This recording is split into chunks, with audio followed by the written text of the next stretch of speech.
You have the opposite corners. So you have two corners. These yours? Yeah. Oh, thanks, buddy. Officers move with precision, clearing corners in what they believe is an active shooter threat. The tension is high, but the suspect's reaction is about to flip the script. John out of 39 squad.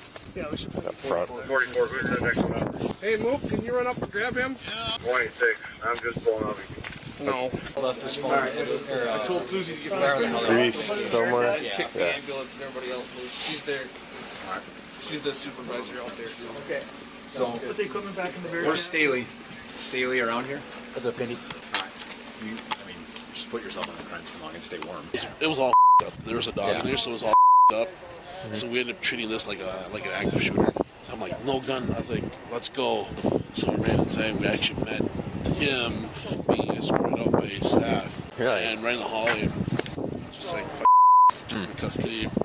That is interesting behavior. He was actually very calm. This observation by the arresting officer is the first glimpse into Eric's detached psyche. While the world outside is in chaos, Eric is eerily composed. Village or Township. Way out in the sticks. really? Yeah.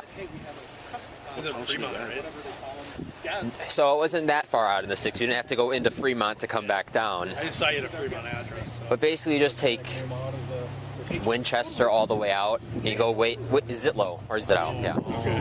Yeah, so it's out there. Yeah, so apparently, like, when COVID happened, he lost his job down in Madison, and he's been living up here ever since. But I'm guessing working, because they own the cheese place or whatever in Zito, the Union Star. Yeah, it's them. Right. Eric had recently moved back home after losing his job during the pandemic. This return to the nest often creates the deep-seated resentment found in his later elimination notebook.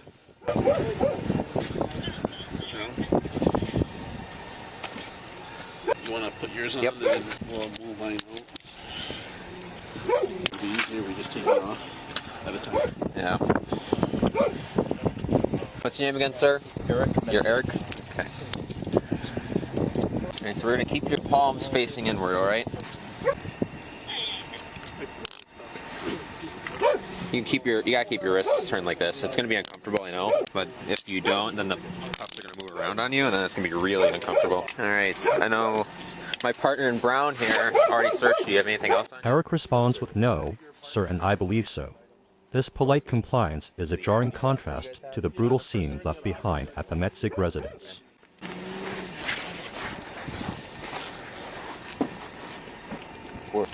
Okay. Yeah, $50 in cash, whatever this red thing is. Is that your wallet? It's a card holder. Nothing else? That's all you should have? I believe so. In a stark contrast to his role as a killer, Eric stands helplessly as an officer hikes up his falling pants. It's a moment of pathetic vulnerability for a man who claimed he wanted to take control. That red thing is his wallet. It's a card holder. Alright. So one of this blue one right here. You're gonna go on this side. Alright, good? Yes, sir. Okay. Alright, Eric. We're gonna go for the walk. Okay.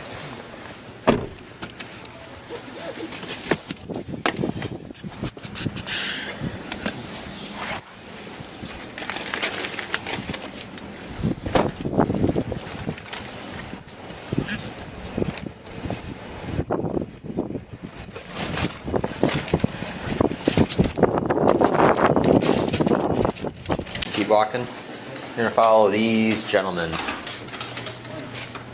this way.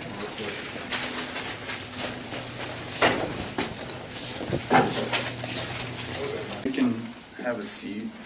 Cuffs off. He's been cooperative with us.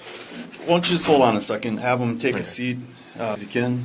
My name is Detective Hammond. I work with the Winnebago County Sheriff's Office. The full interrogation couldn't get underway just yet because one, Eric refused to talk, and two, within an hour, deputies had to take him to the hospital to get him cleared medically.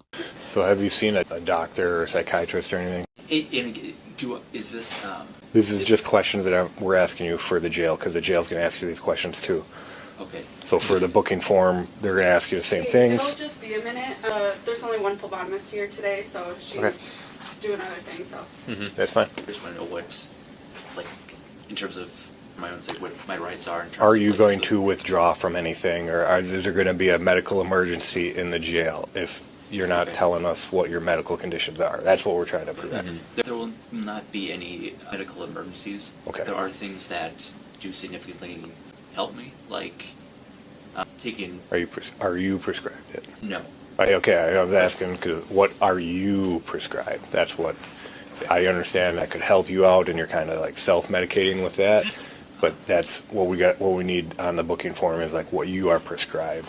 It's something that so that we could go and get you medications that you need while you're in custody at the jail. If you're not prescribed that, we're probably not going to be able to get you that. All right. I understand. I'm done the homework, and it's except for some of these things. It's like for like sleep disorders and things. Yeah. So you have to go see it. They have to diagnose you with a sleep disorder, Yeah. but it's also very helpful for other things. Yeah. And it seriously makes No, I get it. That helps you. and But especially if I'm going to need to be. have you tried getting a doctor to prescribe that to you? I never took because I would just thought I'd have to just lie and pretend I had a sleep disorder. Eric claims he's done the homework on his medications. He is trying to steer the narrative toward a clinical or medical excuse before the interrogation even officially begins. Probably won't be able to supply that to you in the jail, though. Okay, if it's not prescribed, Even just letting you know. But like just what was basically on my person at the time today, or If it doesn't have your name on it, no. That's how we can't be giving you stuff that a doctor hasn't prescribed to you. Because then we would be held liable. But that kind of makes sense to you. yes, Okay. Secondly, are you suicidal at all? no, Okay. When the other officers first put handcuffs on you, did they use any kind of force or anything? Were you injured? no. Okay. I have the handcuffs are tight. I know that's how they are. I mean, that's just They're not made for comfort. yeah. I get it. We've all been in them too. We all train in them, and Yeah. we know what it feels like. You have to get tased. Yep. 2 hours before you did. Okay. Yeah. You used to. You don't have to anymore now. You kind of get shunned if you don't get tased though. So It's highly encouraged. yes. I hear that. If the biggest danger is just not getting tased itself, but falling backwards. Like if you hit your head on like the sidewalk or something when you're getting. Yeah. I've heard that. That could is hurt. The indirect thing, but also some people just don't seem to be immune from like just videos I've seen on YouTube and stuff. I don't know, but Eric begins shop talk with the officers about police gear. It's a surreal attempt to bridge the gap between suspect and peer, showing a total lack of empathy for his victims. me, Thank you. This was all trash. Yeah. Sorry about that. I don't know that I've ever done that before. This was the first for everybody. We did it since the dinosaur ages, so sorry. Hold on. Did you put it in the box? Yep, it's in the bag. Oh, Yep. or in the bag, I should say. Nope, I did not put it in the bag. I've never really put it in the bag because they go fit in the slots. Yeah. Does that make sense? Yeah. Like it If goes- you never do that before, it's just old blood kit Okay. Yeah, these are. or different blood kits. I don't know. Everything's cheaper. All right. There's that. I know. Okay, that is. Thank you. Sorry about that. Sorry. Not a problem. All right. You want me to just go ask him to get this test for him? Yeah. This is your guys's. Okay. Yep. All right. Oh, actually, they'll probably want to kind of give us.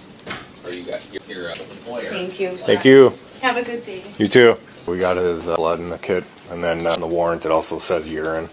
They don't do urine here. They said, they don't encounter it often. They don't take it and test it unless he's registered as an patient. So they could.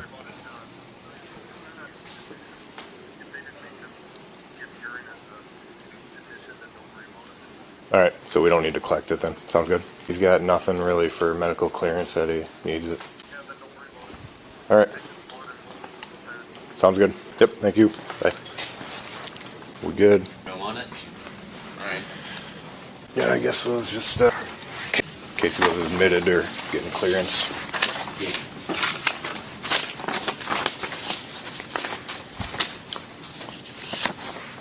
You got the kit? Yeah. As the physical evidence is collected, Eric's polite mask begins to crack. The evidence, including the 9 clock found in the trash, would soon render this persona useless. Following his arrest, Eric Metzig was charged with 2 counts of first-degree intentional homicide. During the legal proceedings, he attempted a desperate Hail Mary by falsely alleging his father had abused him, a claim he eventually admitted was a lie. The court rejected his excuses of medication-induced aggression and voices in his head. In October 2025, Eric was sentenced to 2 consecutive life sentences without the possibility of parole. He will remain behind bars for the rest of his life, while the family business continues to operate as a tribute to the parents he betrayed.